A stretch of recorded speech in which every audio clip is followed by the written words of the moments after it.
What would you do if you woke up in a hospital bed, completely paralyzed, unable to move a single finger, unable to speak a single word, but you could hear It's everything? done. Everything we'd Now exactly as imagine hearing planned. your own We should have the husband control room laughing upstairs by beside your morning. bed. Imagine hearing him call his mistress and say, "Finally, she is not going to make it."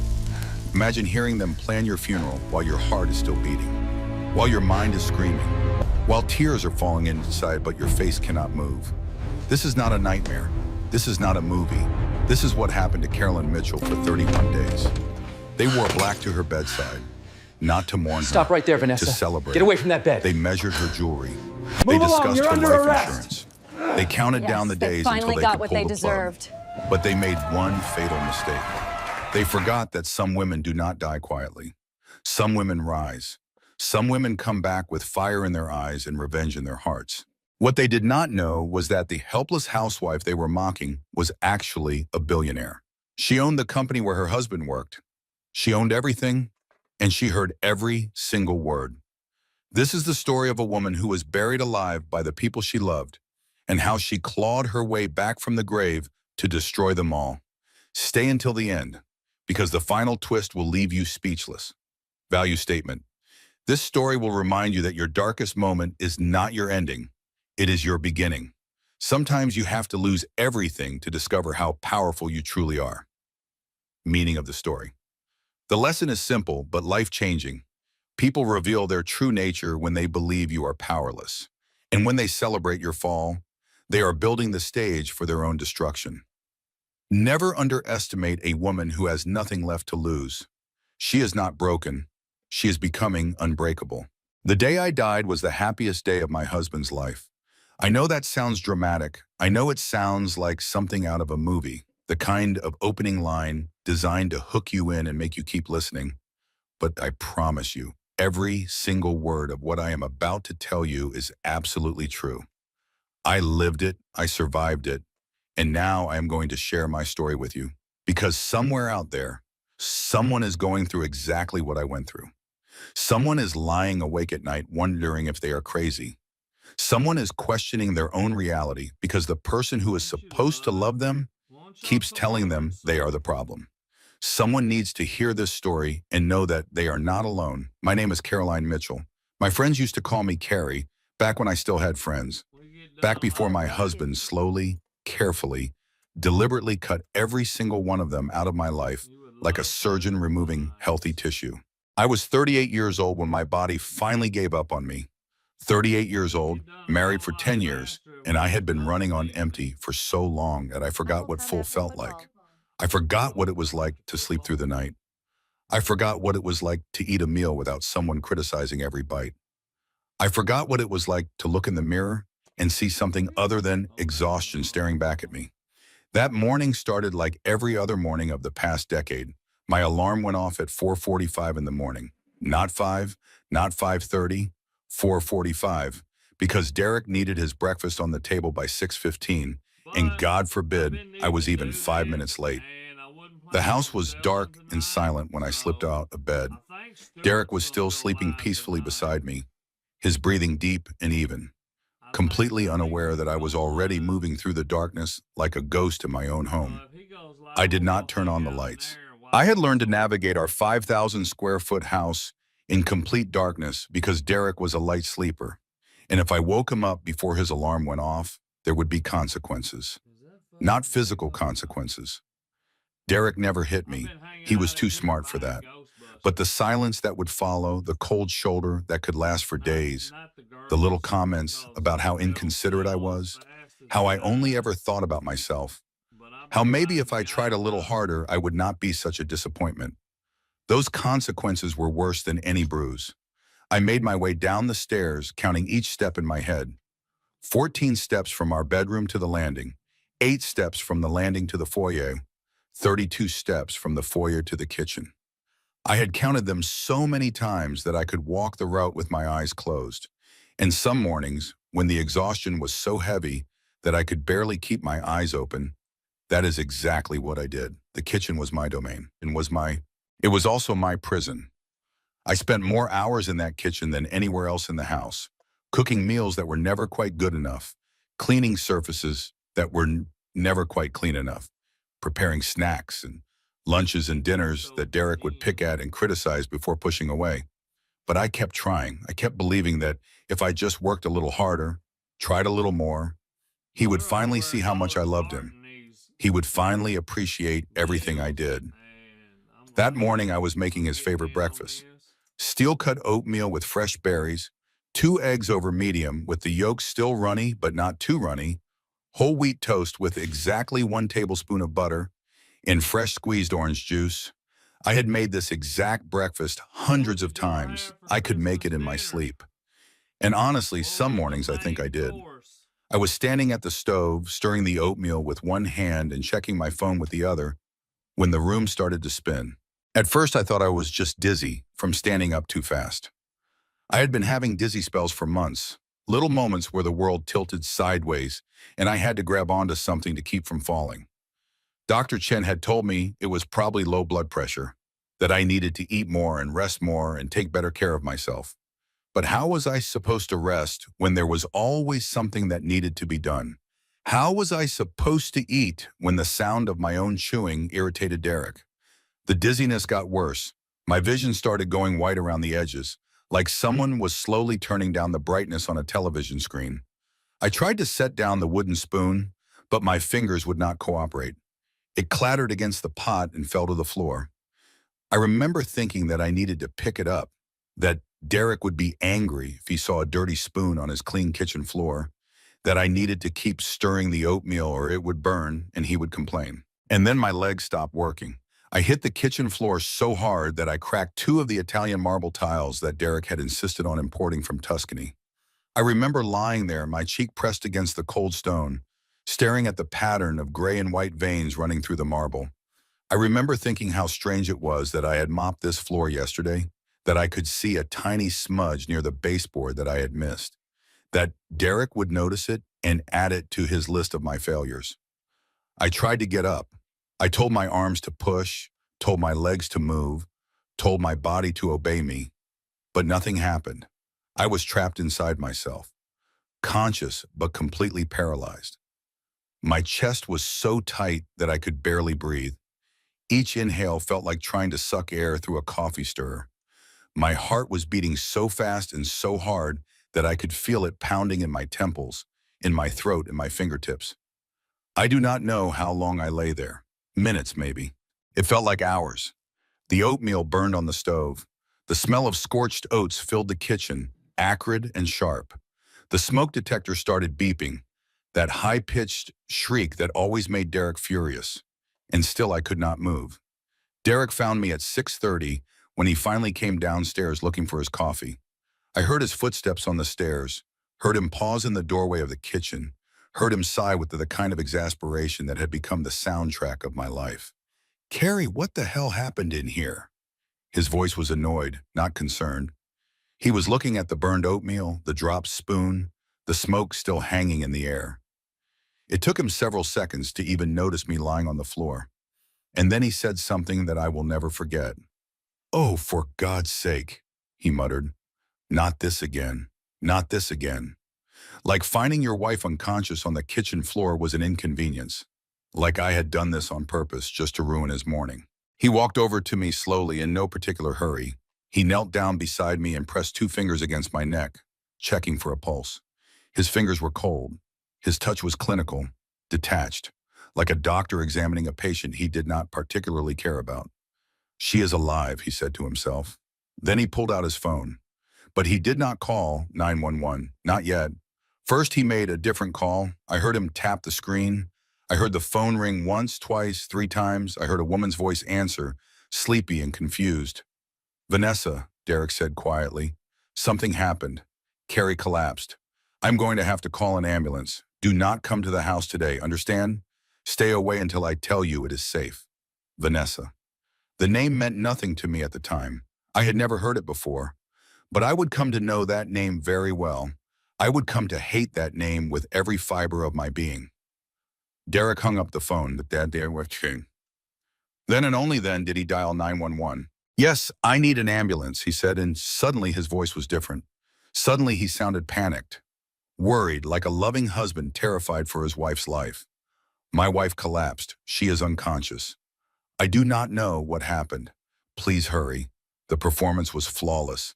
If I had not heard him call Vanessa first, if I had not heard the bored irritation in his voice when he found me, I would have believed he actually cared.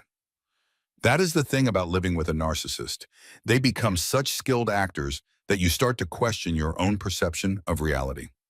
The paramedics arrived within 12 minutes. I heard them burst through the front door, heard their heavy boots on the marble foyer, heard them calling out questions that Derek answered with practiced concern.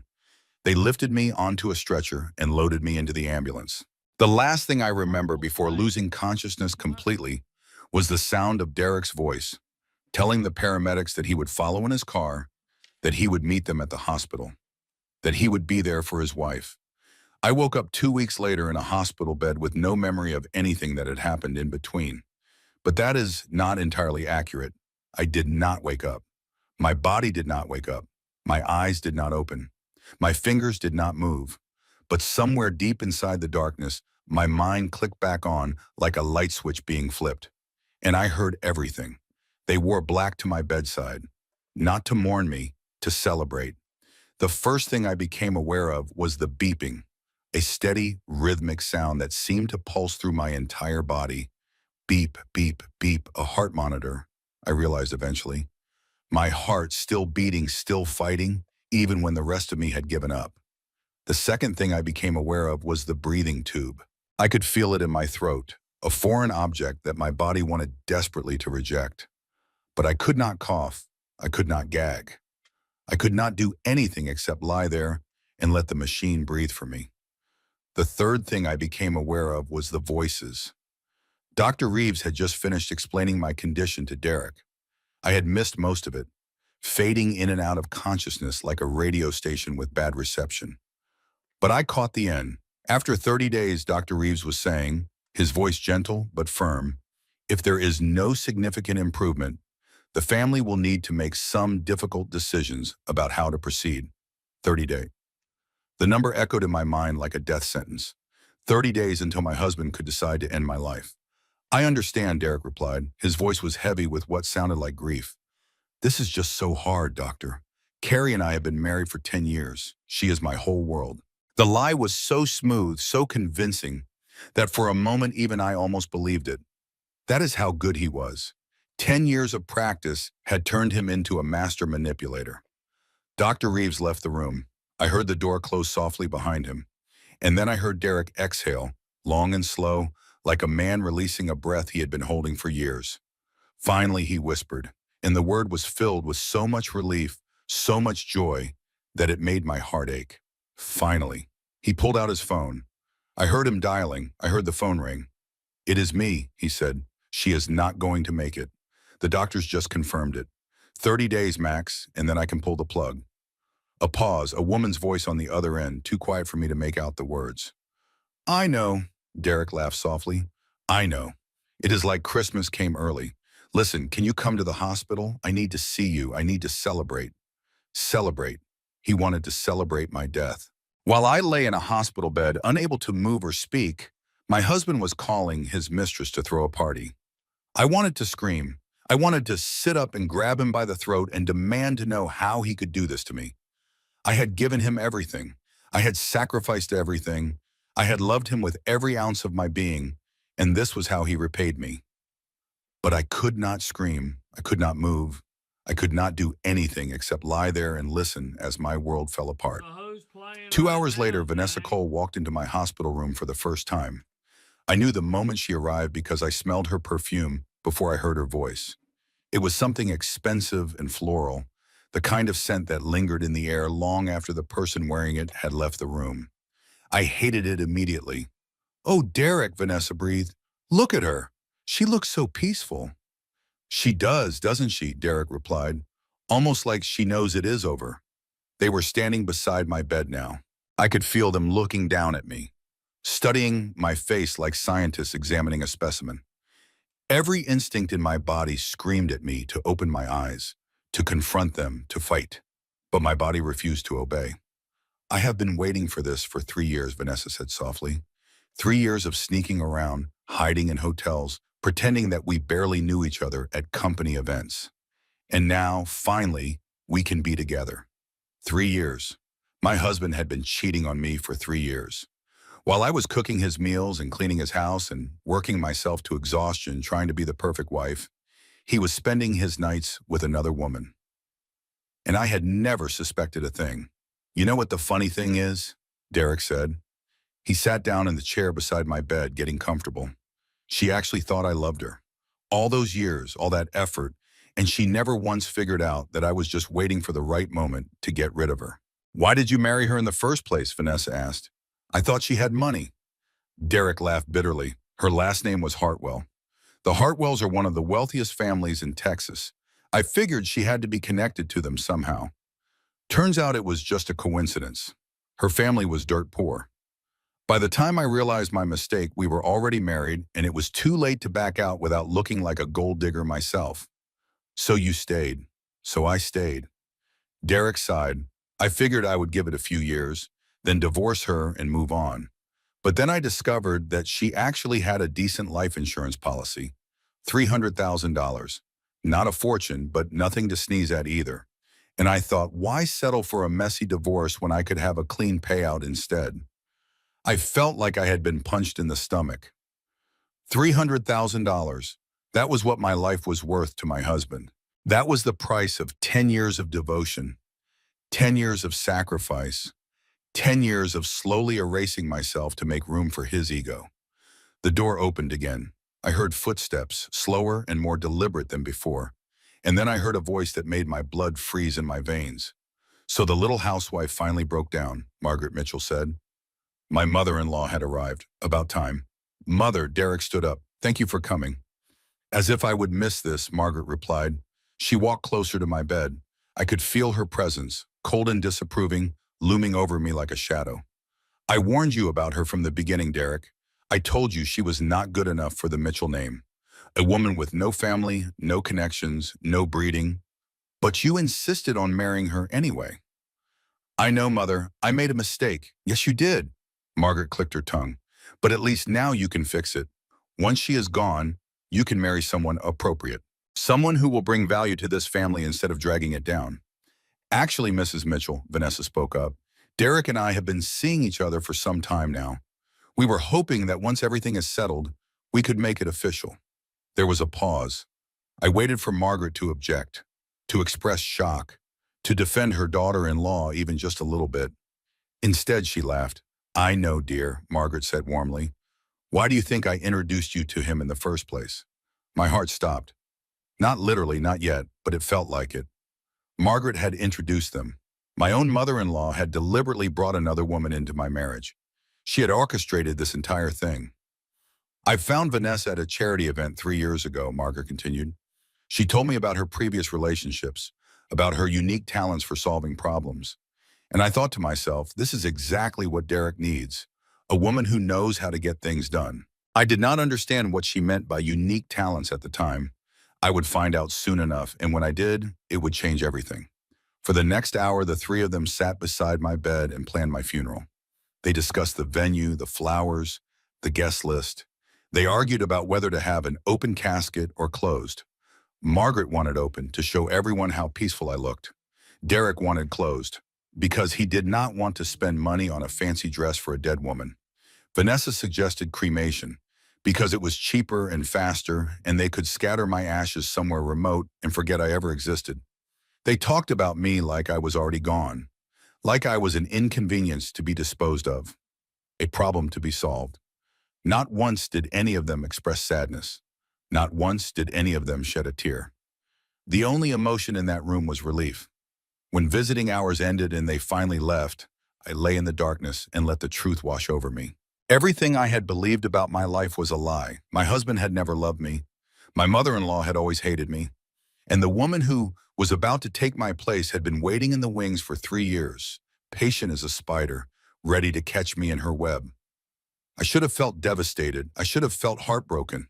But somewhere deep inside me, beneath the pain and the betrayal, something else was growing. Something hard and hot and dangerous. Anger. For the first time in 10 years, I felt truly, purely, magnificently angry. Not at myself for being naive, not at the situation for being unfair, at them, at Derek and Vanessa and Margaret and everyone who had ever looked at me and seen nothing but a servant to be used and discarded. They thought I was helpless. They thought I was as good as dead. They thought they had won. They were wrong. Night was the cruelest. That was when they dropped their mask completely. During the day, the hospital was full of activity.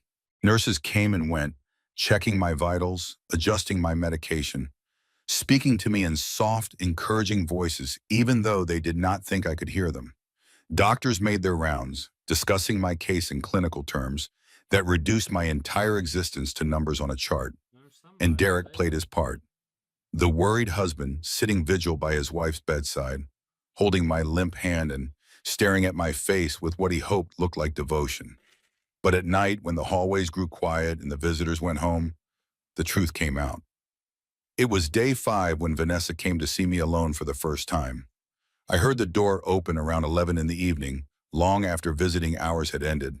I heard her heels clicking on the linoleum floor, that distinctive sound I had come to dread. She walked slowly, deliberately, like she had all the time in the world. The door closed behind her. I heard the lock click, and then she pulled a chair up beside my bed and sat down. "Just the two of us, Carrie," she said softly. Her voice was different when we were alone. Gone was the sweet, sympathetic tone she used in front of Derek. In its place was something cold, something calculating, something that made my skin crawl. No Derek, no Margaret, no nurses, just me and you. She leaned closer. I could feel her breath on my face, warm and minty. "I want to tell you a story," she continued. "A story about a man named Marcus Webb. Marcus Webb." I filed the name away in my memory, though I did not understand its significance yet. "Marcus was a sweet guy," Vanessa said. "Not too bright, but he had money and he was easy to manipulate. We dated for about 18 months. He was crazy about me. Could not believe his luck, that a woman like me would be interested in a man like him. He would have done anything I asked." She paused, letting the words hang in the air. "One day Marcus got sick. Nothing serious, just a minor procedure at the hospital. Routine stuff. But while he was there, something went wrong. A medication error, they called it. Someone gave him the wrong dose of something, and his heart just stopped. So tragic, so unexpected. My blood ran cold. She was confessing to murder. Right here, right now, to a woman she believed could not hear her. The best part?" Vanessa laughed softly. "I was the beneficiary on his life insurance policy. $200,000. Not a fortune, but enough to keep me comfortable while I looked for my next opportunity. And then I found Derek." She stood up and walked around my bed, trailing her fingers along the railing. "Derek was perfect," she continued. "Rich, or so I thought. Married, which meant a built-in alibi. And unhappy, which made him easy to seduce. Margaret found me at a charity event and practically handed him to me on a silver platter. All I had to do was wait for the right moment." She stopped at the head of my bed and looked down at me. "And here we are," she said. "The right moment. You lying here helpless. Derek, ready to sign whatever papers I put in front of him. And in a few weeks you will be gone, and I will be Mrs. Mitchell, the rich widow who married her true love." She reached down and adjusted my pillow. But she did not adjust it correctly. She shifted it just slightly, just enough to put pressure on my airway, to make my breathing a little bit harder. I felt my oxygen levels drop. Not enough to trigger the alarms, just enough to make me uncomfortable. "I learned from Marcus," Vanessa whispered. "Going too fast is messy. People ask questions. But if you are patient, if you let nature take its course, if you just create the right conditions, well, things happen. Patience fade. Nobody asks questions when a woman in a coma slips away peacefully." She patted my cheek gently. "Sweet dreams, Carrie. I will see you tomorrow. And the day after. And every day until you finally do what you should have done years ago and just give up." She walked to the door, unlocked it, and left. I heard her heels clicking down the hallway, growing fainter and fainter until they disappeared entirely. I lay there in the darkness, fighting for every breath, my mind racing. Vanessa was not just a mistress. She was a killer. She had murdered at least one man before, possibly more. And now she was planning to do the same to me. I tried to move. I concentrated every ounce of energy I had on moving just one finger, just one tiny muscle. If I could move, I could show the nurses I was awake. I could get help. I could stop this nightmare. Nothing happened. My body remained still, unresponsive, trapped. The next morning, a new nurse came on shift. Her name was Rosa Mendez, and from the moment she walked into my room, I knew she was different from the others. "Good morning, sweetheart," Rosa said softly. Her voice was warm and musical, with just a hint of a Texas accent. "I know you probably cannot hear me, but I am going to talk to you anyway. Studies show that coma patients respond to familiar voices. And even if you cannot respond, maybe somewhere deep down, you know you are not alone." She moved around my room with practiced efficiency, checking machines, adjusting tubes, recording numbers. But unlike the other nurses who rushed through their duties as quickly as possible, Rosa took her time. She touched me gently, carefully, like I was a real person instead of just a body to be maintained. Then she noticed the pillow. Oh, She man. frowned slightly, studying its position. "That is strange," she murmured to herself. Yep. "I could have sworn I positioned this correctly yesterday." She adjusted the pillow, putting it back the way it was supposed to be. Immediately, my breathing became Yeah, this easier. is what I The do, tightness in my guys, when I'm chest off. loosened. I wanted to cry with relief. "There we go," Rosa When said. when "That is uh better, is it when not?" I'm offline. She checked my oxygen levels and frowned again. "Your numbers were Sitting better here yesterday," watching she said. TV. "Let me check the equipment. Make sure everything is working properly." She spent an extra 10 minutes in my room, running diagnostics, making small adjustments. The And as she last one worked, I tried she to kept talking. sell "I without want to tell you switching, something, sweetheart," Rosa said and quietly. I mean it sold in "Something I do 5 not tell minutes. many The guy people. bought the whole My damn sister was in thing, an abusive marriage. Her husband never but hit her, not once. I can't But he like controlled everything she did. depend on What she that. wore, who she talked to, how she spent her This way money. we can get He more made her feel like bids she was in. crazy, like everything wrong in their marriage was her fault. She paused, her hands still on the machine. "She stayed for 12 years," Rosa continued.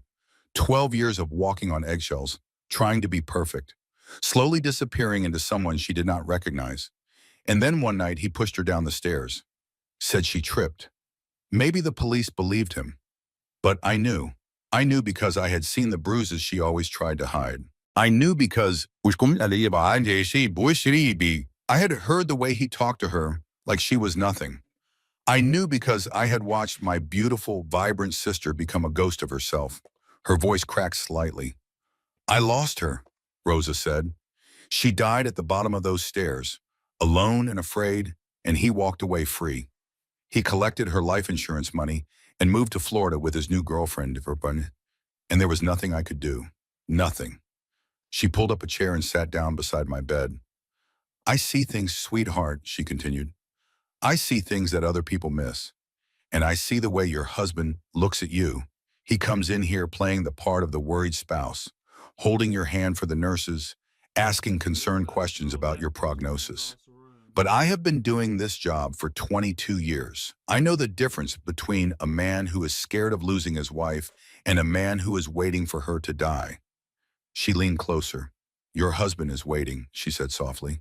"And so is that woman who visits at night when she thinks no one is watching. I do not know what they are planning, but I know it is nothing good. So I am going to keep an eye on you, sweetheart. I am going to make sure nothing happens to you on my watch." She squeezed my hand gently. "If you can hear me," Rosa said, "fight. Whatever it takes, however hard it is, you fight. You do not let them win. You do not let them write your ending." I wanted to squeeze her hand back. I wanted to tell her that I could hear every word, that she was right about everything, that I needed her help more than I had ever needed anything in my life. But my body remained still, silent, unresponsive. That night after Rosa left, I made a promise to myself. If I survived this, Rosa would be the first person I thanked, and Derek would be the first person I destroyed. On day 14, I opened my eyes, and I chose to keep them closed. It happened in the middle of the night, during one of Rosa's shifts. She was checking my vitals, humming softly to herself, when suddenly, like a switch being flipped, my body started responding to my commands. My eyelids fluttered, my fingers twitched. My lungs expanded on their own, pulling in air without the help of the ventilator. It was like waking up from the deepest sleep of my Hello? life, disorienting and overwhelming and absolutely I guess terrifying. it's Rosa better. I don't gasped, know. "Oh She's my God, singing. oh my God, she is waking up." She leaned over me, Gloria. her face filling my field of vision. The fluorescent lights behind her were blinding after 2 weeks of darkness. Everything was blurry, colors Yeah, bleeding into each other she's like a been taking watercolor all painting kinds of left out in the rain. medicine, so But I could see her face, round and warm and filled with a mixture of shock yeah, and joy. freezing to death is all she's "Mrs. talking Mitchell," about. Rosa's voice was shaking. "Carrie, can you hear me?" I tried to speak. My throat Right. burned like I had swallowed broken glass. My lips were cracked and dry. But I forced the words out, barely louder than a whisper. "Please, do not tell them." Rosa froze. What? "Do not tell who, sweetheart?" "My husband." I swallowed hard, You're tasting gonna get blood where my tired lips of had it, honey. split. His mother, the I woman. know Shannon would They give you want a me gift dead. card or I heard something them. to Steam, I but heard she didn't know everything. how to get one, For a so I long told her moment, I'd go Rosa get said one nothing. tomorrow when I it could was see her open. processing, weighing my words against what she had observed over the past 2 weeks. And then slowly she nodded. "I knew it," she said quietly. "I knew something was wrong. I knew that man was no good from the first time I saw him." "Okay, sweetheart. Okay. I will not tell anyone. But we need to get you Yeah. stronger. Can you move your Yeah, I hands? told her Can you feel I your told her I'd legs?" go I get one tried. because My she right couldn't hand get lifted about an tell inch she off the couldn't mattress she didn't before know what falling drug back she was down. looking at, My legs tingled like they were and full of static I electricity, told her but I I'd could get not it make them move. tomorrow. "That is good," Rosa said. "That is a start. Tonight we Huh? practice. We get you strong enough to sit up, to walk, to leave this Oh, hospital that under ain't your own gonna power. be And then we honest. figure out what to do about that husband of yours." For the next 3 days, Rosa became my lifeline. She came in during her night shifts and helped me exercise my atrophied muscles, moving my arms and legs through their range of motion, teaching me to grip and release, to flex and relax. She smuggled in protein shakes to supplement the liquid nutrition the hospital was pumping into my veins. She brought me a small mirror so I could see myself for the first time since my collapse.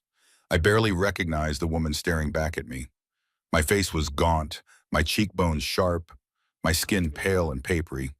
My hair was limp and greasy, matted against my skull. My eyes, once bright and hopeful, were dull and hollow. I looked like a corpse. I looked like death warmed over. But I was alive. Against all odds, against all expectations, I was alive. And that was all that mattered, Ed. On day 17, I was strong enough to sit up on my own.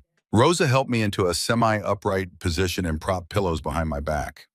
For the first time in over Yeah. 2 weeks, I saw my hospital room from a different angle. I'm sort The of machines surrounding me, the tubes connected to my body, the window looking out over the just parking sitting lot. around, really. Rosa smuggled in a phone that night, one of those prepaid devices that could not be traced. And I made a call that Yeah. changed everything. Elliot Crane had been my father's lawyer for over 30 years. He had handled my father's estate when Dad passed away 5 years ago. He was one of only 2 people on earth who knew my secret, the secret I had kept from Derek, from Margaret, from Yeah. everyone who thought they knew me. The phone rang 3 times before he answered. "Hello?" Elliot's voice was Just gruff with you. sleep. It was after midnight. "Who is this?" "Elliot." My voice was still rough, still weak, but Yeah. stronger than it had been. "It is Caroline Mitchell. Caroline Hartwell Mitchell. I need your help." There was a long All pause right, on the I'll other end do of the it. line. When Elliot spoke again, his voice was sharp with Yeah, I'm gonna go disbelief. up here in a minute and "Caroline, dear see what God, she's doing. they told me you were—" "Derek came to my office last week. He said you were in a coma. He said you were not I don't expected to remember. survive. He was asking about your estate, about the trust, about what would happen to your assets if you died." "I know what he told you," I Yeah. replied. "I know what he has been telling everyone. But I am awake, Elliot. I have been awake for Yeah. 3 days, All and right. I need access to everything. The trust, Yeah. the accounts, the properties, all of it." Another pause. I could hear Elliot's mind working, processing this new information. "Those bastards," he said finally. I knew something was wrong. Derek was too eager, too pushy.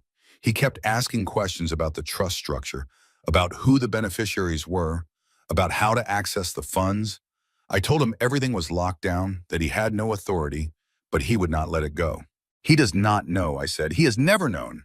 He married me thinking I was poor.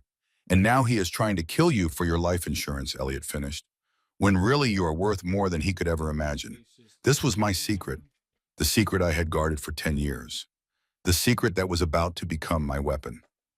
My father, Thomas Hartwell, had been the founder of Hartwell Industries, one of the largest manufacturing companies in Texas. We made everything from medical equipment to aerospace components, employing over 12,000 people across 15 factories. When my father died, he left everything to me, his only child, the company, the real estate, the investments, the properties.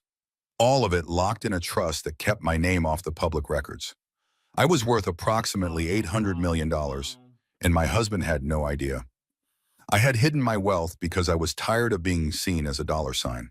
Before Derek, I had dated men who only wanted me for my money, men who did not care about my thoughts, my feelings, my dreams. Men who saw me as an ATM with legs. I wanted to be loved for who I was, not what I had. So when I met Derek, I pretended to be ordinary. I told him I worked as a freelance accountant. I let him believe my family was middle class, and he had believed me. He had believed me because he wanted to, because the truth never occurred to him, because the idea that his mousy little housewife could be a billionaire was simply too absurd to consider. But now I knew the truth. He had never loved me. He had married me hoping I was rich, stayed with me because divorcing me would make him look bad, and was now planning to kill me for a $300,000 insurance policy. All while completely unaware that he had been sleeping next to one of the wealthiest women in Texas for the past decade. The irony was almost funny. Almost. Elliot, I said, I'm going to tell you everything that has happened, and then we are going to make a plan that will destroy Derek, Vanessa, and Margaret, a plan that will make them regret ever underestimating me. I am listening, Elliot replied. Tell me everything. And I did. I told him about waking up in the coma, about hearing their celebrations, about Vanessa's confession. I told him about the adjusted pillow, the reduced oxygen, the 30-day deadline. I told him everything, and when I was finished, the line was silent for a long moment. Then Elliot spoke, and his voice was hard as steel. They are going to burn, he said, every single one of them. I am going to make sure of it. I had 12 days to plan my resurrection and their destruction. Rosa continued to help me regain my strength while Elliot worked behind the scenes to prepare my legal counterattack. We communicated through the prepaid phone, keeping our conversations brief and coded in case anyone was monitoring. Every night, Rosa would help me exercise, and every night, I got a little bit stronger. During the day, I pretended to be comatose. It was harder than I expected. Lying perfectly still while Derek sat beside my bed and complained about how inconvenient my illness was. Not reacting when Vanessa leaned close and whispered threats in my ear. Keeping my breathing slow and even when Margaret inspected my jewelry and declared it worthless trash. But I did it. I lay there like a corpse while they made their plans, and I listened to everything. On day 20, something unexpected happened. I heard the door open and unfamiliar footsteps enter my room. Not Derek's confident stride, not Vanessa's clicking heels, not Margaret's deliberate shuffle. Someone new. Mrs. Mitchell, a woman's voice said, I do not suppose you can tell me what really happened to Marcus Webb. My heart nearly stopped. I had heard that name before. Vanessa had mentioned him during her late-night confession. Marcus Webb, her previous victim, and now someone was investigating his death. The woman walked closer to my bed. I kept my eyes closed, kept my breathing steady, but I listened with every fiber of my being. My name is Amanda Price, the woman continued. I am a detective with the Houston Police Department. 2 years ago, a man named Marcus Webb died in this very hospital from what was ruled a medication error. His girlfriend at the time was a woman named Vanessa Cole, the same Vanessa Cole who is now dating your husband and visiting you every single day. She pulled up a chair and sat down beside my bed. I have been a detective for 20 years, Amanda said quietly. I have seen a lot of cases, closed a lot of cases, moved on from a lot of cases. But Marcus Webb has stuck with me. Something about his death never felt right. The timing was too convenient. The girlfriend was too calm. And there were things in his medical records that did not add up. She paused. I could never prove anything, she continued. Vanessa Cole was careful, smart. She knew exactly how to play the grieving girlfriend. She cried at all the right moments, said all the right things. And by the time I started asking hard questions, she had already collected his insurance money and disappeared. I heard her shift in her chair. When I heard that she had resurfaced here in this hospital, visiting another woman in a coma, I knew I had to come see for myself. And what I found, well, let us just say my instincts are screaming. She leaned closer. I do not know if you can hear me, Mrs. Mitchell, but if you can, I want you to know that I am watching. I am watching Vanessa Cole, and I am watching your husband, and I am watching everyone who comes in and out of this room. Because something is not right here, and I am going to find out what. She stood up and walked to the door, but before she left, she placed something on my nightstand. My card, she said, just in case someone finds it, just in case someone can reach me. The door closed behind her. I lay there in the darkness, my mind racing. Detective Amanda Price was investigating Vanessa. She suspected what was happening. If I could find a way to reach her, to give her the evidence she needed, I could bring Vanessa down for murder. But I had to be careful. If Derek or Vanessa found out that the police were sniffing around, they might accelerate their plans. They might decide to finish me off before I could talk. That night, I told Rosa about the detective's visit. She left her card, I whispered, on the nightstand. But Vanessa came in earlier. I do not know what she did with it. Rosa searched the room carefully, checking drawers, looking under furniture. But the card was gone. Vanessa must have taken it. It does not matter, I said. We know the detective's name now. Amanda Price. Elliot can find her. We can reach out through him. Rosa nodded. We are getting close, sweetheart. Just a few more days. A few more days, and you will be strong enough to walk out of here on your own 2 feet. I smiled, or tried to. My facial muscles were still weak, still learning how to work again. But the emotion behind the smile was real. For the first time since waking up in this nightmare, I felt something like hope. But hope, I was about to learn, was a dangerous thing. Because just when I thought I was finally getting ahead, everything fell apart. On day 24, Derek came to visit in the middle of the night, unannounced, unexpected, and alone. I heard the door open and immediately closed my eyes, letting my body go limp. I had gotten good at faking unconsciousness. I knew exactly how to position my limbs, how to regulate my breathing, how to keep my face slack and expressionless. Derek walked slowly around my room. I heard drawers opening and closing. I heard him moving things, searching for something. My heart pounded in my chest, but I forced myself to remain still. Then I heard him find the phone. Well, well, Derek said softly. Someone has been busy. I heard him unlock the screen. I heard him scrolling, reading, and then I heard him laugh, cold and humorless. Elliot Crane, he read aloud. Your father's lawyer. Interesting. Very interesting, he kept scrolling. Trust documents, account numbers. And what is this? He paused. You own Hartwell Industries? You have got to be kidding me. You own the entire company, $800 million, and you never told me? He walked over to my bed and stood there, looking down at me. I could feel his gaze on my face, burning with a mixture of rage and disbelief. You lying bitch, he whispered. You let me think you were poor. You let me work myself to the bone at that company, taking orders from people who were beneath me, when you owned the whole damn thing. You could have made me CEO. You could have given me everything. And instead you played housewife and watched me struggle. He leaned closer. I heard you, you know, he continued. Vanessa told me you were just a vegetable. But I have been watching the monitors. Your brain activity spikes sometimes. When we talk, when Vanessa talks, you are in there, are you not, Carrie? You are listening to everything. I did not move. I did not breathe. I lay there like a stone, praying he would believe the act. It does not matter, Derek said finally. Now I know the truth, and I am going to make sure that when you die, everything you own becomes mine. He took the phone and left. All my recordings, all my evidence, all my carefully laid plans, gone in an instant. I lay there in the darkness, fighting back tears. I had been so close to escaping, to exposing them, to winning. And now I was right back where I started. Worse than where I started, because now Derek knew about the money, and that made him more dangerous than ever. Right, I'll be right back, They say guys. God laughs at plans. That day, the Yeah, I devil just laughed ain't never too. heard you talk The about next morning, everything changed.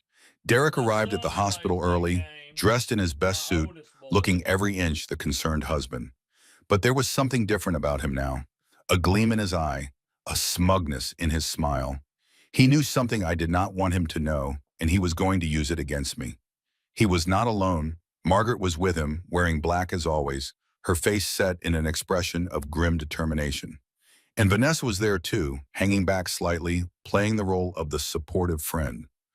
Dr. Reeves, Derek said smoothly, we need to talk about my wife's care.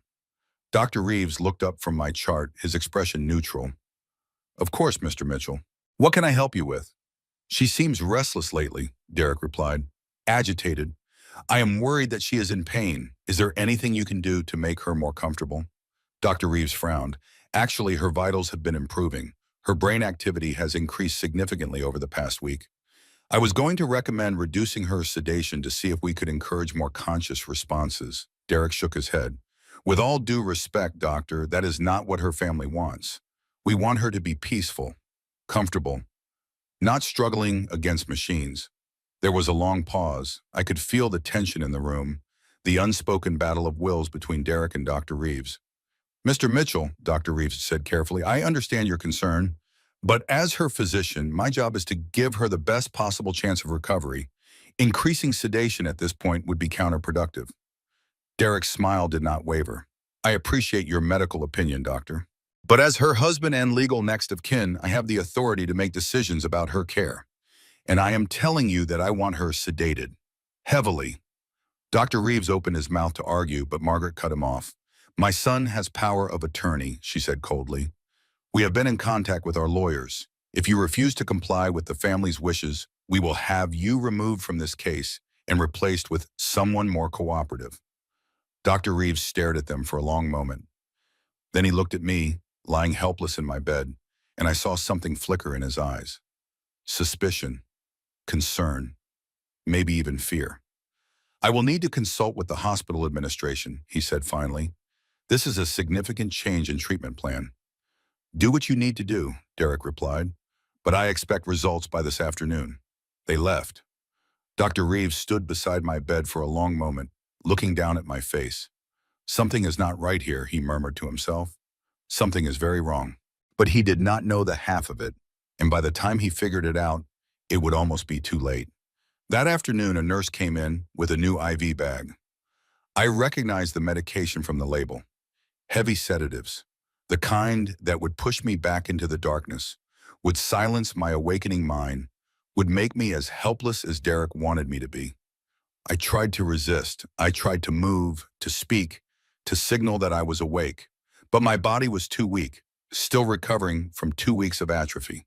The nurse attached the IV without noticing anything unusual. Within minutes, the darkness started closing in, thick and heavy, like a blanket being pulled over my head. The last thing I heard before I slipped away was Derek's voice in the hallway. That should keep her quiet, he was saying. Now we have time to figure out how to get access to that trust. I lost 4 days, 4 precious days stolen by chemicals pumped into my veins. When I finally surfaced it again, groggy and confused and weaker than ever, I discovered that the world had shifted beneath me. Rosa was gone, fired on false charges of stealing medication. Elliot had been contacted by Derek's lawyers, threatening legal action if he continued to interfere in family matters. And the 30-day deadline was now just 2 days away.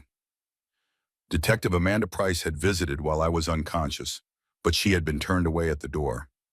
Family only, they told her. The patient was not receiving visitors. Everything I had worked for, everything I had planned, had crumbled while I slept. And now Derek held all the cards, or so he thought, because while I lay drugged and helpless, someone else had been watching. Someone else had been gathering evidence, and someone else was about to turn the tide. Dr. Reeves had noticed the irregularities in my medication. He had documented the family's suspicious behavior, and he had made a phone call of his own. I did not know it yet, but help was on the way. The question was whether it would arrive in time. On day 28, they came at midnight, 3 monsters wearing human faces. I was awake but barely functional. The sedatives were still in my system, making everything feel sluggish and unreal. The hospital room swam in and out of focus. Shadows seemed to move in the corners of my vision. I could not tell what was real and what was a dream. Then I heard the door open. At first, I thought it was a nurse. Late night rounds, checking vitals. But the footsteps were wrong. Too many of them. Too quiet. Too deliberate. Is the nurse station clear? Derek's voice barely above a whisper. I handled it. Margaret, a small donation to the night supervisor. She will be taking a very long break. Good. And that was Vanessa. This needs to look natural. I forced my eyes open a crack. The room was dark, lit only by the glow of the monitors beside my bed. I could see 3 figures standing near the door. Derek, Margaret, Vanessa, and Vanessa was holding a syringe. Same medication as Marcus, she said softly. A little potassium chloride goes a long way. Stops the heart. Looks like natural cardiac arrest. By the time anyone figures it out, if they ever do, we will be long gone with her money. My heart hammered in my chest. This was it. They were going to kill me, right here, right now, in this hospital bed. Are you sure this will work? Derek asked.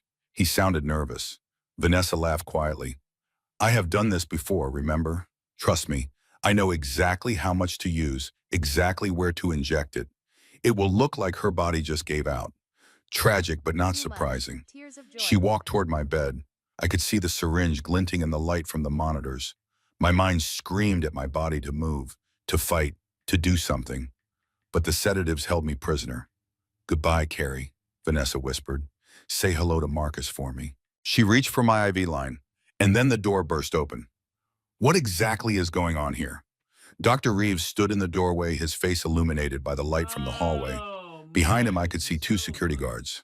Vanessa froze. She quickly hid the syringe behind her back, but not quickly enough. Dr. Reeves had seen it.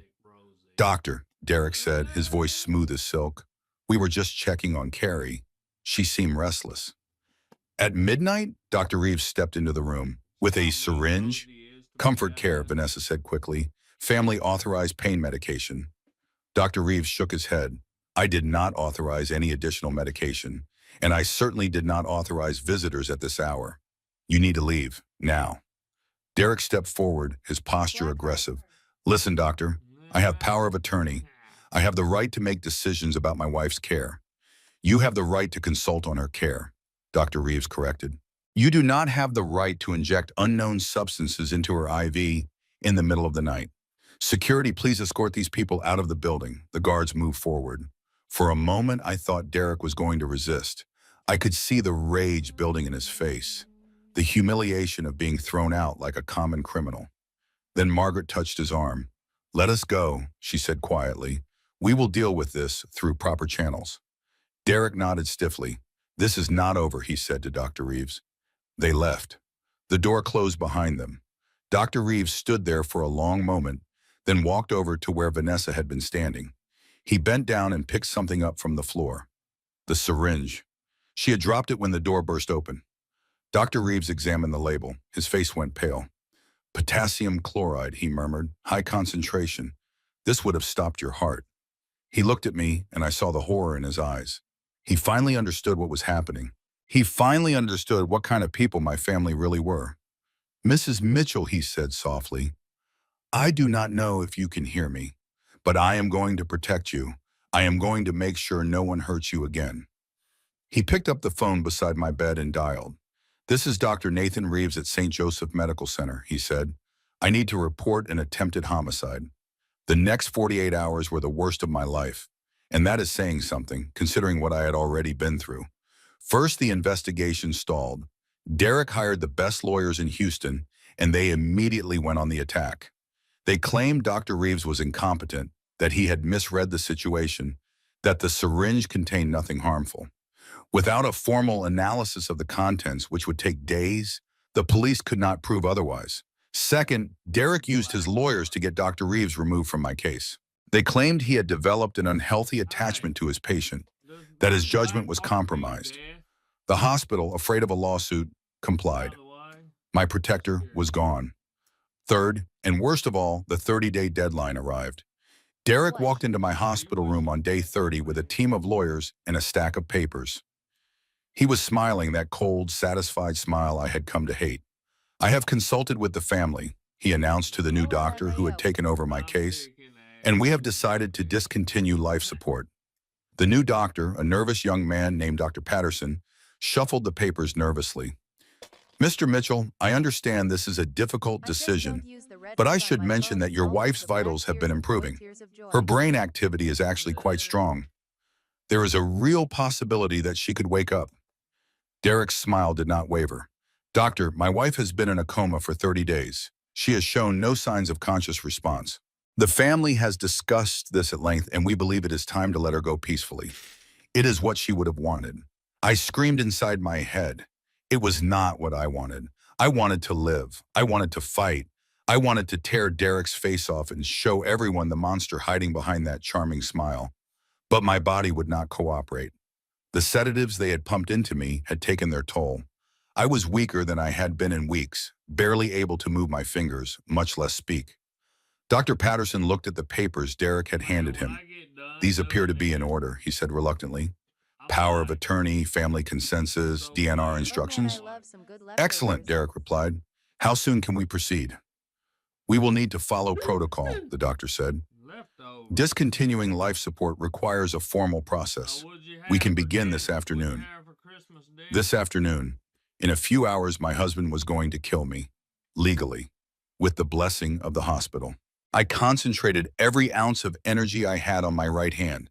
Move, I commanded. Move, damn you. My finger twitched. It was barely perceptible. A tiny movement that could have been dismissed as a muscle spasm. But Dr. Patterson noticed. He leaned closer, studying my hand. Did you see that? He asked. Derek waved dismissively. A reflex, it means nothing. Actually, Dr. Patterson said slowly, it could mean something. Mrs. Mitchell, if you can hear me, try to move your finger again. I focused. I poured everything I had into that one tiny movement. My finger lifted, trembled, and fell. Dr. Patterson's eyes widened. That was not a reflex. That was a deliberate response. Derek's face darkened. Doctor, I really think you are reading too much into this. Mr. Mitchell, Dr. Patterson said firmly, I cannot discontinue life support if there is any possibility that the patient is conscious. I need to run more tests. This is ridiculous, Derek snapped. She is a vegetable. She has been a vegetable for a month. A random muscle twitch does not change that. It might, the doctor replied, and until I know for sure, I cannot proceed. For a moment, I thought Derek was going to explode.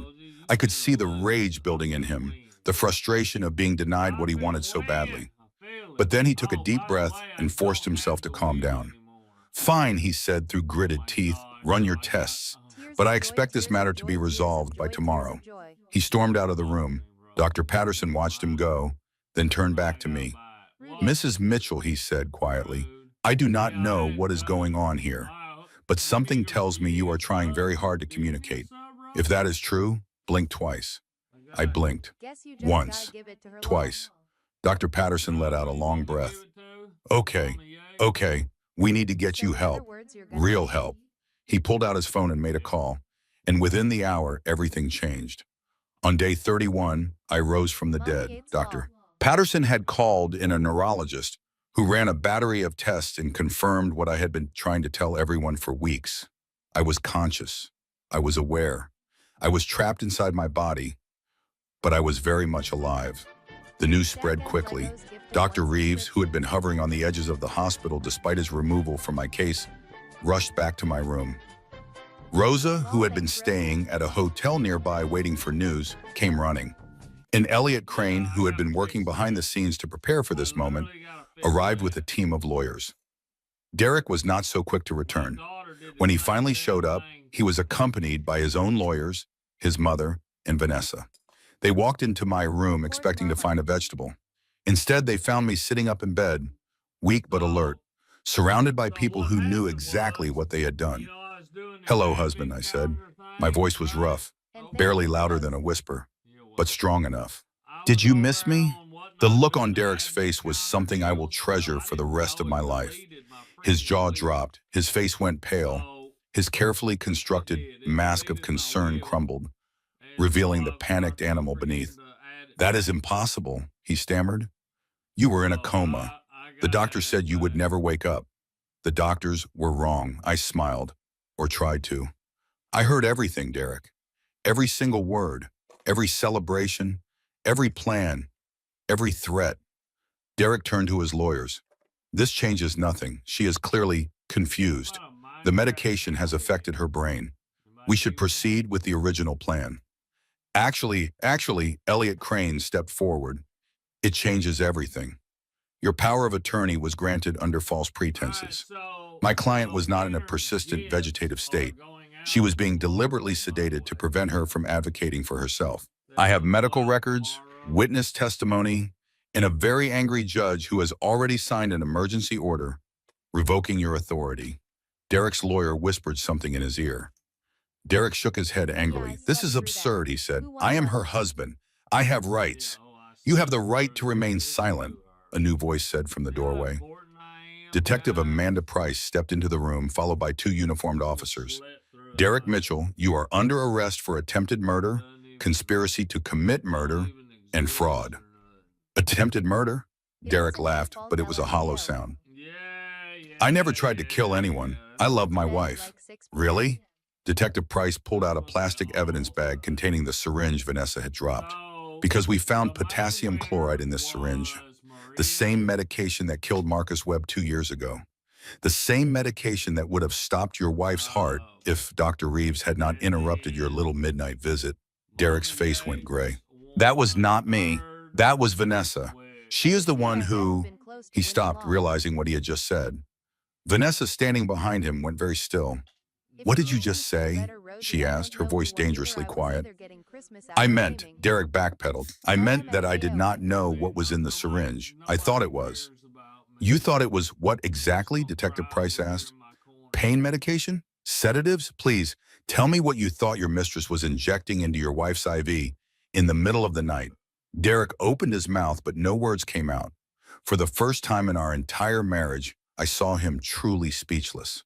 "That is what I thought," Detective Price said. "Officers, please take Mr. Mitchell into custody. Ms. Cole, you are also under arrest. Mrs. Mitchell, Sr., we have questions for you as well." Margaret tried to protest, tried to claim she knew nothing about any of this, but her objections fell on deaf ears. Within minutes, all three of them were in handcuffs, being led out of my hospital room like the criminals they were. I watched them go, my heart pounding in my chest. It was over. After 31 days of terror, it was finally over. But there was one more thing I needed to do. One more truth I needed to reveal. "Derek," I called out. He stopped at the door, turning to look at me. His face was a mask of hatred and disbelief. "There is something you should know," I continued. "Something I probably should have told you years ago. I do not want to hear anything you have to say," he spat. "Too bad." I took a deep breath. "You married me thinking I was poor. You stayed with me thinking I was worthless. You tried to kill me for a $300,000 insurance policy. So what? So this." I looked him straight in the eye. "I own Hartwell Industries. I am worth approximately $800 million. Every paycheck you have collected for the past 10 years has come from a company that I own. The office where you worked, the building you parked your car in, the water cooler you gossiped around, all of it belonged to me. You have been my employee this entire time." Derek's face went through a remarkable transformation. Confusion, disbelief, horror, and finally a dawning realization of just how badly he had miscalculated. "You are lying," he whispered. "I am not. And here is the thing, Derek.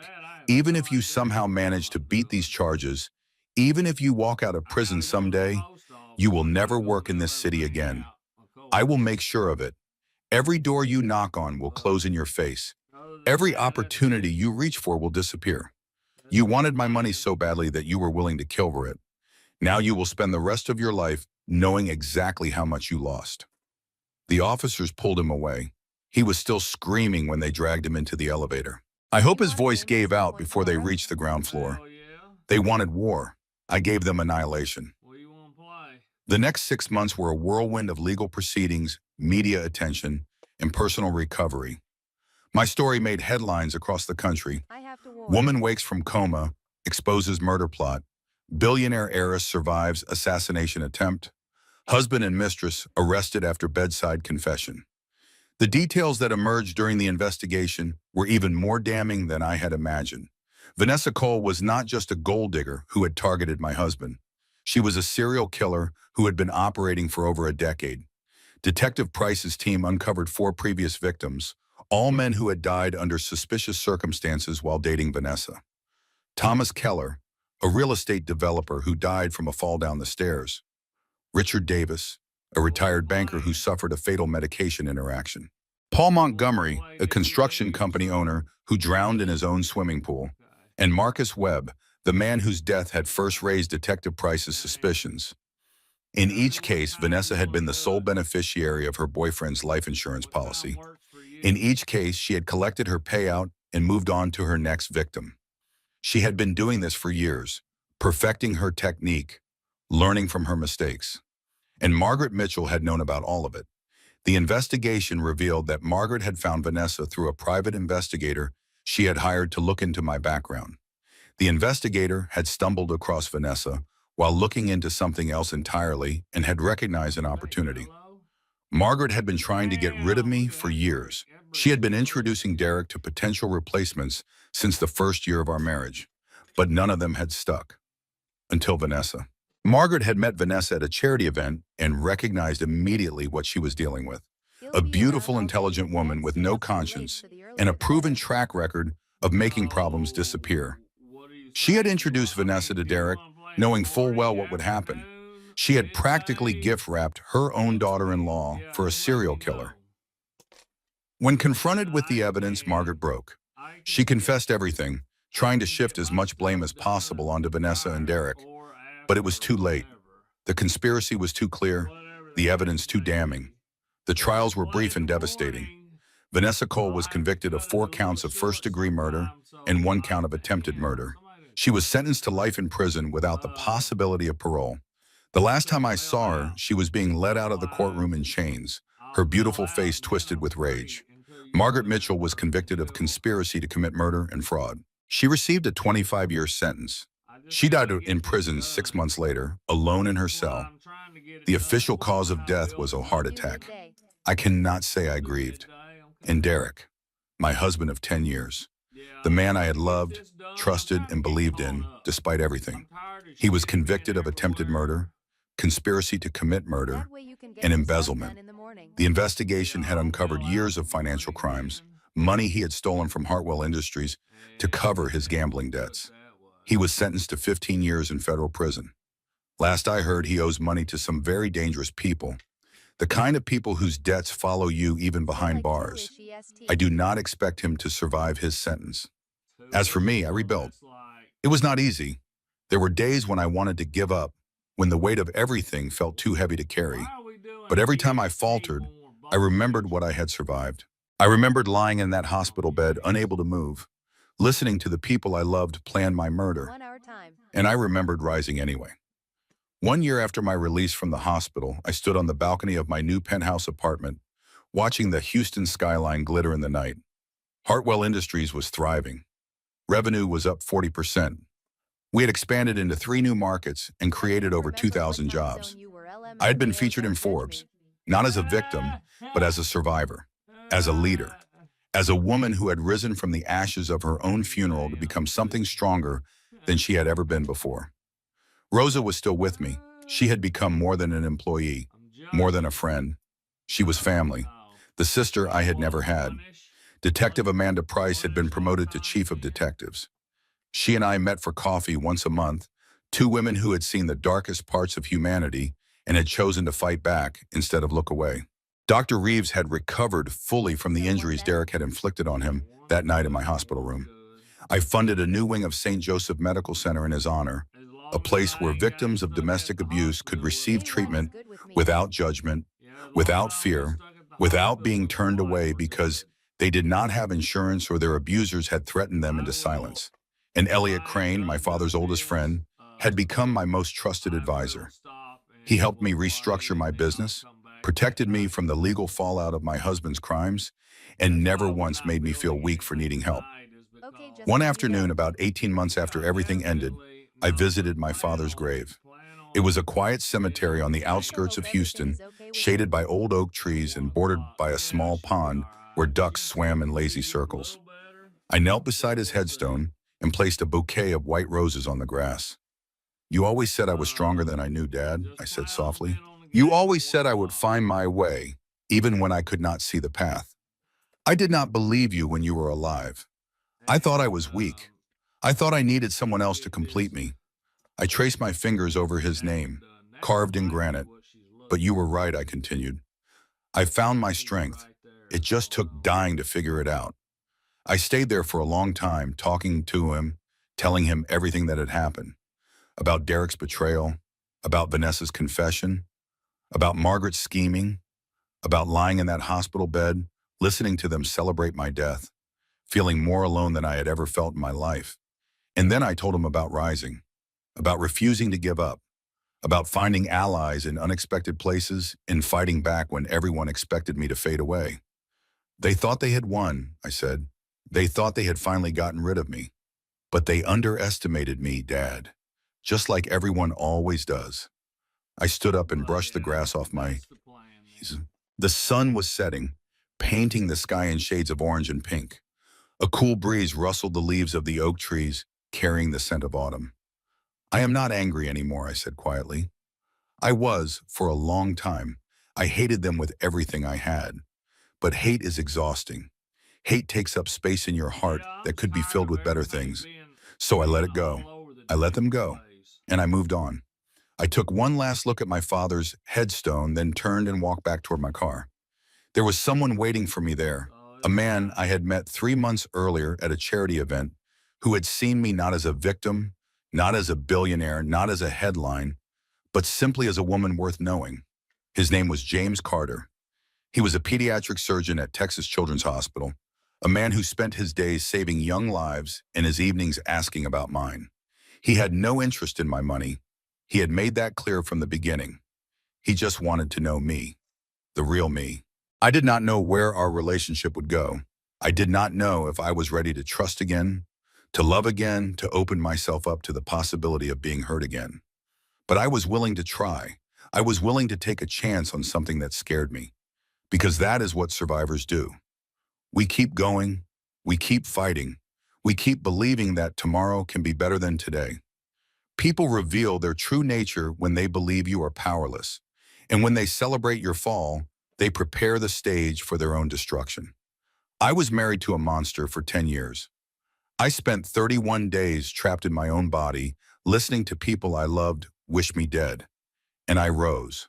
Not because I was special, not because I was stronger or smarter or braver than anyone else, but because I refused to let them write my ending. If you are in that hospital bed right now, metaphorically or literally, if someone is standing over you, celebrating your weakness, planning your burial, I want you to know something. You are stronger than they will ever understand. You have survived things that would have broken anyone else.